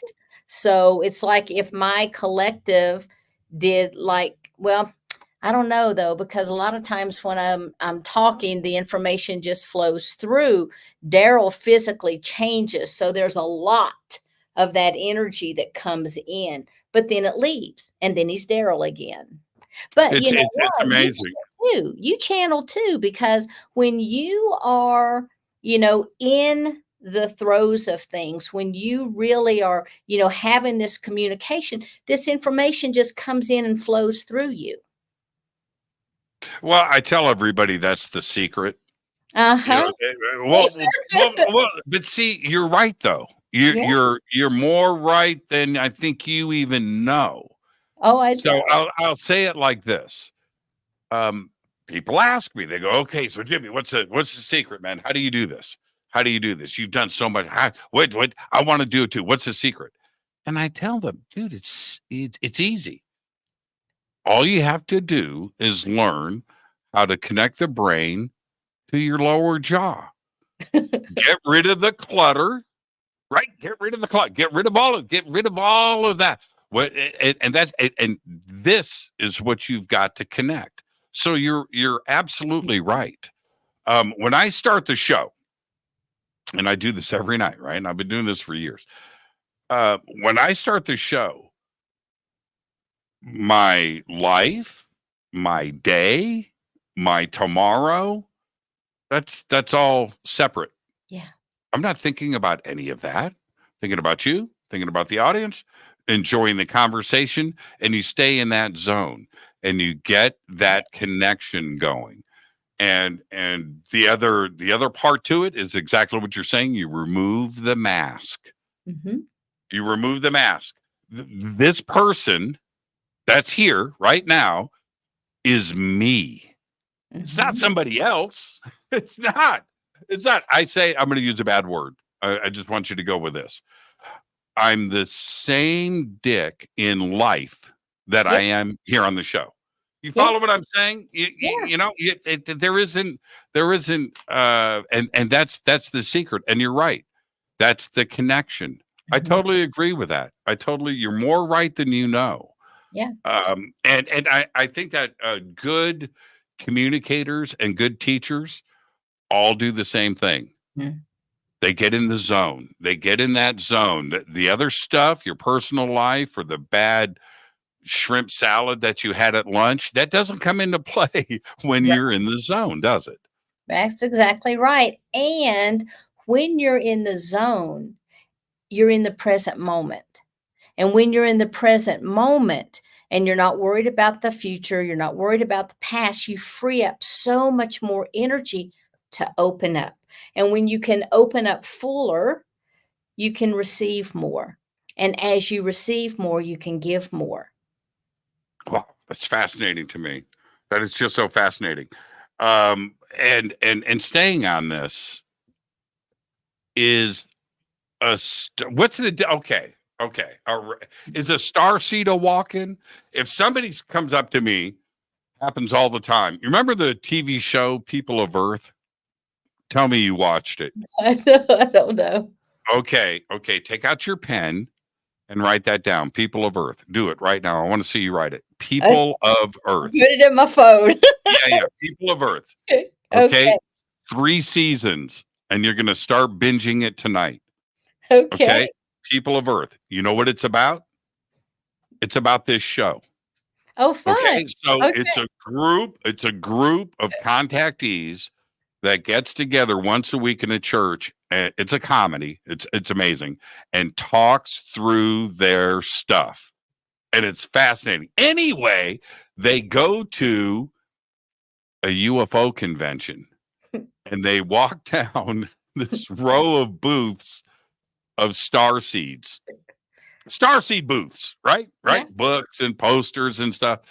And I thought, how great is that? And I've had people come up to me all the time. I'm a starseed. Is that a walk-in? Is there a difference? There is a difference, because in my definition of a starseed, that is a soul that chose to incarnate into a body and anchored in when that baby took the first breath. And throughout its lifetime, then there's an awakening to the fact that they are a starseed. And a lot of times starseeds, they have an affinity for a planet and they're like, oh, I'm from this planet. Maybe and maybe not. It may be that just the genetics within the DNA have opened up because Gaia needs those genetics right now on this planet. Maybe it needs more Arcturian energy to anchor on to the planet. Who knows? But a lot of times you'll have avatars for a body that, just like with Vivian. Okay. So Vivian's body was prepared, Vivian Chevet, her body was prepared for her going back, 6 generations ago, so that when the soul decided to incarnate, it could do so in the form that had already been prepared. And the consciousness of the Arcturian is being projected into the physical avatar on this planet. And so that is a true starseed. Okay. So starseeds, a lot of times will wake up and they'll have different kinds of memories. It's like, I think I'm Palladian, but I really resonate with Lyra, but I resonate. And that's because they have all kinds of their genetics starting to turn on, that junk DNA that science is always talking about. It's like, you don't need that stuff. It's just junk DNA. No, it's not. Those codons have the history of who we are as a species. It has the history of our genetic lineage on the earth, our genetic lineage in the stars. And as that begins to turn on, whether it's a frequency based or whatever caused it, people will start to remember that they are a starseed. Now, what about a walk-in on a starseed? A walk-in can easily be, No, you have a starseed. You have a starseed. and then a walk-in comes into the starseed, what happens then? Then you just have more of whatever energy is brought in by the walk-in. Right. So it's And not it can that big be of a a deal. merger. No, I mean, honestly, because we're talking literally, walk-ins are either star seeds directly from another planet, or they are from a dimensional essence, or they're coming straight in from source. So all of us here, chances are star seeds, because that's what draws us to these types of conversations. Okay. And star seeds, when we wake up, we're going to realize, oh, there's probably about 80% star seeds on the planet and about 20% of earth seeds. And earth seeds would have come in at Gaia's originating source. And of course, I have to go back to some of the Hopi teachings. The Hopis say that we're living in the fourth world right now. And they would have come in even when Gaia was experiencing all of the gaseous formations before it became a solid form and the consciousness came in. When that consciousness comes in, it's very much like the collective. It's kind of like, okay, come on, here we go. And the consciousness comes in. Who wants to come in with me? Oh, you're from the elemental realm. I'm going to need that. You come and go with me. And so those beings can then incarnate from that consciousness state. And then they become like the eyes and the ears of Gaia. They're very dedicated to working with the earth. They're very dedicated to furthering the human agenda. And then star seeds come in and they want to anchor all these other energies onto the planet as well. And that is what helps us to transition into these higher and higher consciousness ranges. I don't want to be specific because of privacy issues. Okay. But mother and father, I think mom, if I've got this right, was a teacher. Dad was like a mechanic or an engineer, something to do with cars, automobiles. I mean, he's not a mechanic in a shop. It had something to do with that. Just two people. Okay. Yes. All right. Introduced me to their child. I'm not going to say boy or girl. I don't want to give any of that away. But about 5 years old, 4, young, 5. And the conversation, and by the way, this has happened more than once, but I'm just talking about. So I'm sitting there, and right, child is next to me, and we introduce ourselves, and the conversation that I had with this child, I felt stupid. I was like, wait a minute, whoa. And the information and the stuff that was coming out of just this tiny body, right? When I was 5, I was in a sandbox playing with a Hot Wheel. Right. Mud pies. Right. And now I don't know, and so I turned, and this lasted for a good long while, maybe 15, 30 minutes. I turned to the back. I said, what? It started a couple of years ago.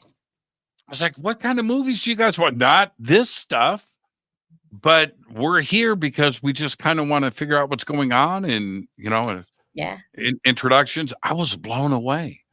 And it's happened a few times, but that experience, now I'm not a doctor. I don't even play one on TV. I don't understand these. I'm not Dr. Phil for sure. But I'm listening to this and it just didn't make sense. I was thinking reincarnation. That's what I was thinking at the time. I was thinking there's something else going on. What are you, the Dalai Lama? What's going on? You need to get to Tibet. Right. But Is that a situation where DNA has been activated? Do you think it's a walk-in? Do you think it's reincarnation? Where this information of the galaxy and physics and knowledge is coming out of this child, that there's just no way that it's not natural, right? What do you think is going on with that? And is that a hybrid? Is that starseed? Is that walk-in? What's going on? It could be all of the above, but the reality is, regardless of how that soul arrived, they're having access to this knowledge because they remember. On other planets, you can choose how much to remember, and they have chosen to remember a lot on this planet. And 9 times out of 10, they've come to bring this knowledge back to the planet. They're here to plant seeds. They're here to, help awaken adults, And so a lot of these kids are star seeds that are coming in literally straight from the stars, and they remember that. They may not remember, oh, yes, I'm from Alpha Centauri, but they remember the information and they're sharing it because the veil is not as thick. Yeah, I was blown away. I could not stop. I felt like, and then I almost, and I didn't because I almost, a few times now, this is not just this one situation. This has happened a few times where I thought about having these kids on the show as a guest, but it's fascinating as that would be for the audience. Of, you know what? No, this is something that needs to stay private. And when you're 18, when you're 21 and you're an adult and you can make decisions, but as parents, I think that you need to just figure out what's going on here and not make it a public spectacle, because that's what it would turn into. But there's been a few movies made about this, and I'm just blown away about this very young intellect that's going on, and it's a worldwide phenomenon. Right. It's not just some local thing. This is going on. It's pretty amazing. Well, and Mary Rodwell's been working with, kids for several decades and bringing this information forward. And I remember one story that she was sharing about a young man who was there speaking with her. And he was telling her that he would go onto a craft and he would unzip his suit and hang it up. And it was like it wasn't really the physical vessel, but it was, I guess, like the astral form of that vessel. Hang it up and just become the entity that it was. And it would be there on the craft doing whatever it needed to do. It was time to go. It would redress itself and come back into human form. And so, you just can't make this kind of stuff up. I mean, these kids, the amount of details that they're able to share and the things that they're sharing, like one little boy was talking about all of this information that he had brought here to start developing these eco communities. Okay. And then other kids are talking about like all these scientific theories, where does that, these kids can't just be making this stuff up. They're remembering what knowledge that they have been involved in the past. Is that reincarnation? Maybe. What would Tesla be back like if that soul came back in and he didn't have all of his memory? I'm sure he could be sharing stuff. So it could be reincarnation. My belief is that it's star kids that are coming in to help anchor. And they're saying, look, there's a whole lot more out there than you guys have been told. And let us tell you a little bit more about the universe. Why do you think it seems to be happening now? Or has it always been a part of human civilization and we just didn't know it or recognize it or how to deal with it? Right. Well, one thing I would have to ask also, if you took the internet away, if you took our cell phones away and you took the newspapers and the magazines away, it would still be happening. We just wouldn't have a way to communicate it. So I think that throughout history, this has always been. And there are those people who have shared this information who were probably killed for this information, you know. But I think now it's more prevalent because we are so connected. We are so connected. And we can talk with Japan just as easy as we can be having this conversation. And we can share information. And it has come to the point where I think that I mean, and it's all, everything is frequency, but that we have come to a point that it is more accepted to be able to talk about these things. I can tell you when I came in as a walk-in 20 years ago and I was talking about a walk-in, people were like, what are you talking about? Kind of thing. Now you talk about a walk-in, they're like, oh yeah, I don't know if I'll believe that or not, but I've heard about that, huh? And so I think the more that we communicate, the more that we share, the more that we're going to be able to communicate and share, because we're bringing and raising that frequency. Just like I was talking about how you tap in because you expand and you just tap into more of that essence of who you are as a collective. We're all tapping into that. So we're able to bring in and to anchor in more and more universal truths. So who knows what the next few years are going to bring for us. I'm excited about it. I don't know what's coming. It's probably going to get really bad before it gets really good. But, you know, things are changing on the planet. But that's the duality you were talking about. If everything was good all the time, how do you know what bad is? Exactly. Or if everything was bad all the time, what's good to you? Right. Right. A better bad? You don't know.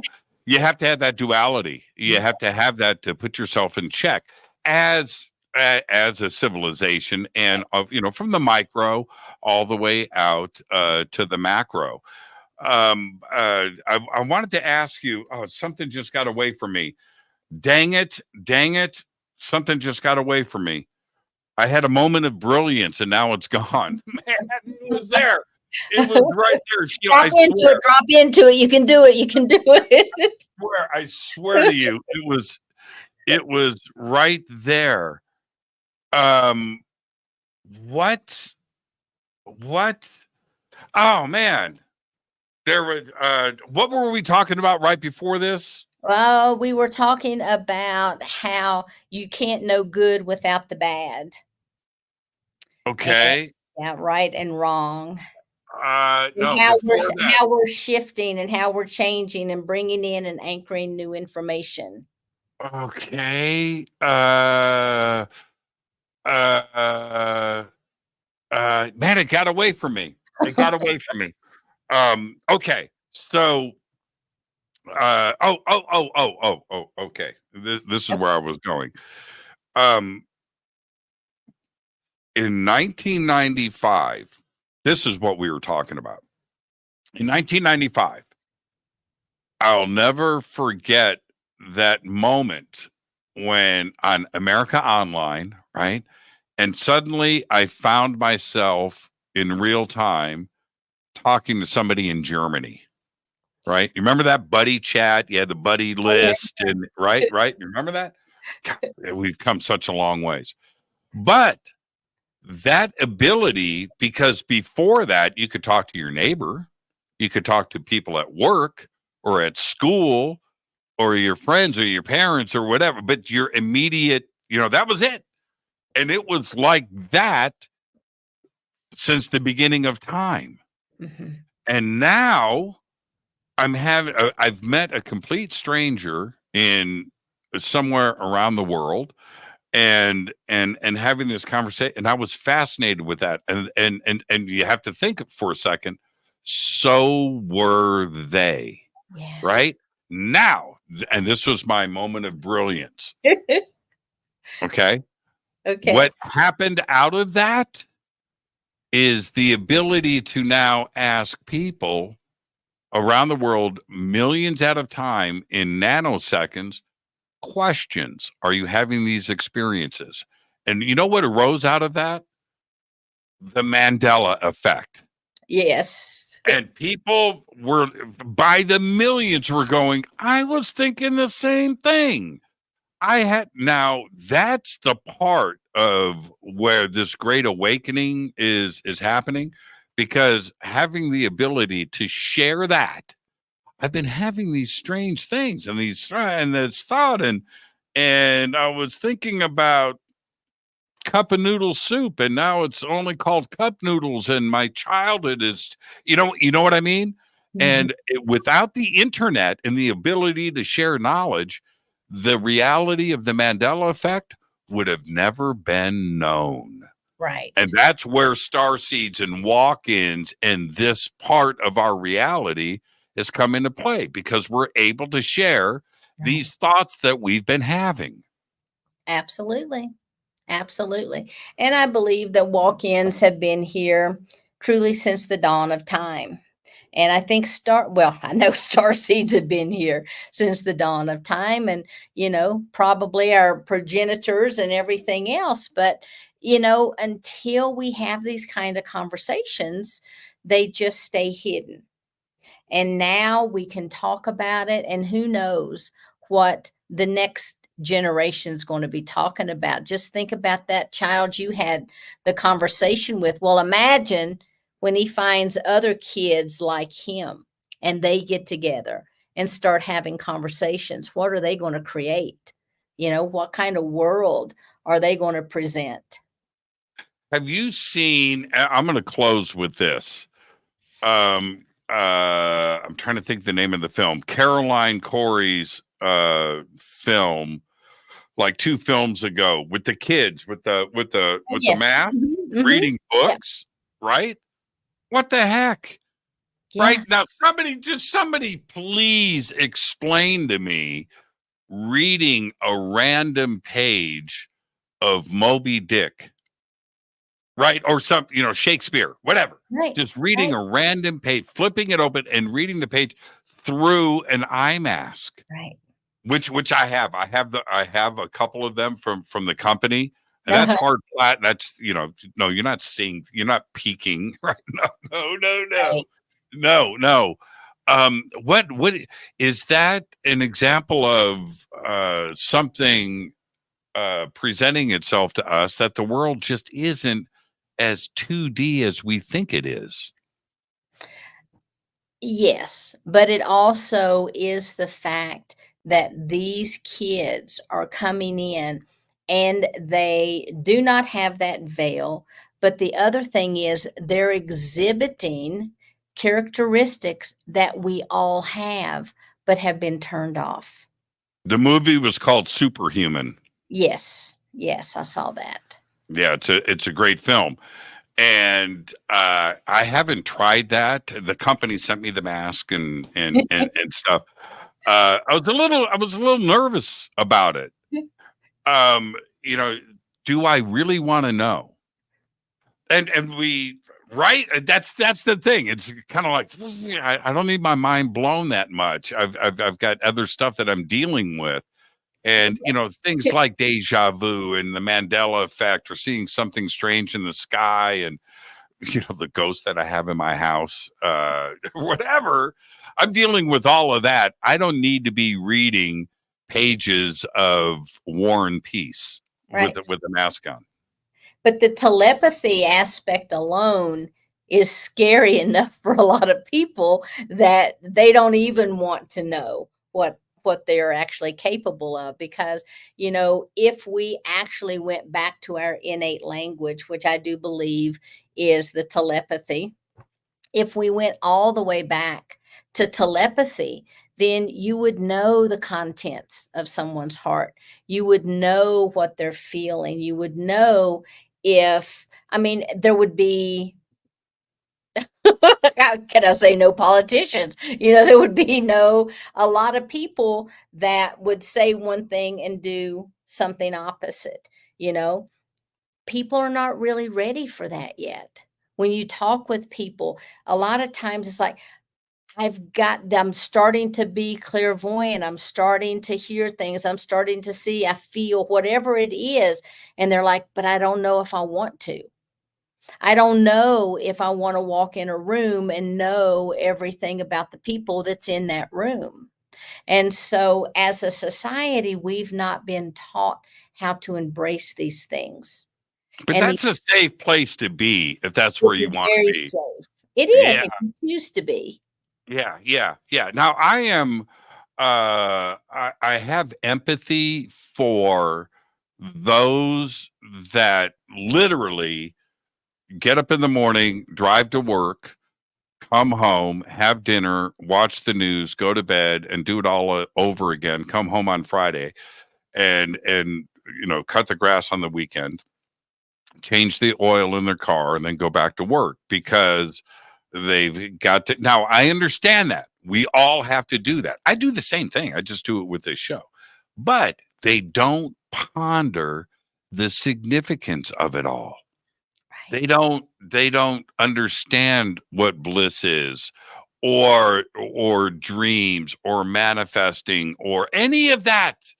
They Right. don't, life after death, right? The Akashic friggin' records, Yeah. whatever. They don't ponder any of that, right? That I have empathy for those people because life is really, really cool and fun if you let it in and you let it happen. I have to laugh because I was talking to a lady about the Akashic records, and she asked me, she goes, "Is that at the courthouse?" I'm like, "What?" I mean, Kind of. Yeah, it's like, well, yeah, it's at the dimensional courthouse. It's in Yeah. that third layer of the astral, but I mean, I really, it dumbfounded me. I didn't really quite know how to say it, but it's like, you're right. There's so many good people out there that have this little schedule, and it reminds me of in our brains when we do the same thing all the time and we get those neurological ruts, if you will, and then we have a new thought, and all of a sudden now we've got all of these new synapses occurring in the brain. It's kind of the same thing that's happening in society. They're having these new thoughts, they're having these new experiences, they're hearing new things, and all of a sudden these synapses are going, but it's having this ripple effect around the world. And isn't that cool? Yeah, I had a friend. We'll leave with this fantastic conversation. I had a friend, a roommate. He was from France. His name was Olivier, and I was 21. He was 21, but he was like this intellect, right? Drank espresso, wore a Che Guevara t-shirt. He's one of those dudes. Sits in a coffee shop and discusses revolution and politics all day. And he was great. And I like, he was just this guy. Anyway, he said to me one day, and I was really going through a traumatic period of enlightenment in my life. I'm really questioning things. And he says to me, I think we were smoking weed, and in our living room, he goes, he was like this reductionist, determined atheist, had that mindset, right? Okay. So anyway, he goes, you know what happens when you die, right? And I go, no. What? Right? He goes, you achieve your place in evolution. You turn to dust. I was like, what? And it messed me up. For a while, man, for a couple of years, I was like walking around in the zone, like there's nothing to anything, So anyway, that was 40 years ago. Last year, Olivier and I hadn't seen him in many years, 30 years, 40 years, 30 years. And we go out and we have dinner. And I go, dude, do you remember what you said to me? Now he's a 60-year-old sculptor. Okay. Right? Yeah. And he makes these bronze. He's a brilliant artist. He's got a very nice studio, and he's known. He's a known person. Anyway, I said, do you remember what you said to me when we were kids. He goes, what? I go, Dad, nothing happens when we die. We turn into dust. And he like spits out his food. He goes, did I say that? I go, dude, you messed me up, man, for like 2 years. He goes, no, I moved on from that. I go, you can't do that to me. You mean what happened to this atheist reductionist determined no free will dude? That was then. I'm not about that now. And he had grown up, and now he's asking me these spiritual questions. Mm-hmm. And isn't that precious, right? He got out of it, and I'm telling you, man, he messed with me. Like he put me in the ground for a good year. It really, messed me up. Did you say, and did you realize that dust was just from an avatar? You know what he said? Okay. So I go, I hope he's listening. I swear to God, I go to his art studio, and he shows me this sculpture that he's working on. He does everything in clay, and then makes them bronze or metal or whatever, and pours that. He's brilliant in what he does. But I go in, and it's an elongated skull. Kind of looked like a combination of like Alien, the movie, and the Peruvian skulls, but it was space. Yeah. It was beautiful too. It was huge. And I go, dude, what? That's amazing. He goes, it's Anunnaki. I go, man, you don't remember what you told me, do you? No, I don't. He says he doesn't remember it.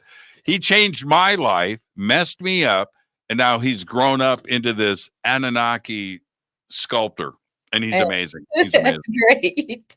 That's a good story. Sheila, thank you so much. Where can everybody chase you down? You can just check me out at my website, SheilaSeppi.com, SheilaSeppi.com. We've got it up in the chat room. The moderators just put it up. I look forward to our next conversation. Thanks. And just keep doing what you're doing, Sheila. Perfect night. Thank you so much. Thanks so much. Sheila Seppi, everybody. The links are below, SheilaSeppi.com. Perfect way for me to end the week. I'm starting my weekend. I've got it busy. You know what I've got to do tomorrow? I can't show you everything. I'm just going to show you this. DMV. That's what I'm doing tomorrow. Yeah. So, all right. So be excited for me about that. I've got to do that. I'll see everybody right here on Monday. I want you to have just an amazing weekend. I'll see you right back here. But for now, all I've got is Go Backley Tappy. Fade to Black is produced by Hilton J. Palm, Renee Newman, and Michelle Freed. Special thanks to Bill, John, Dex, Jessica, Dennis, and Kevin. Webmaster is Drew the Geek. Music by Doug Aldrich. Intro, Space Boy. Fade to Black is produced by KJCR for the Game Changer Network. This broadcast is owned and copyrighted 2024 by Fade to Black and the Game Changer Network, Inc. It cannot be rebroadcast, downloaded, copied, or used anywhere in the known universe without written permission from Fade to Black or the Game Changer Network. I'm your host, Jimmy Church. Go Backley Tappy.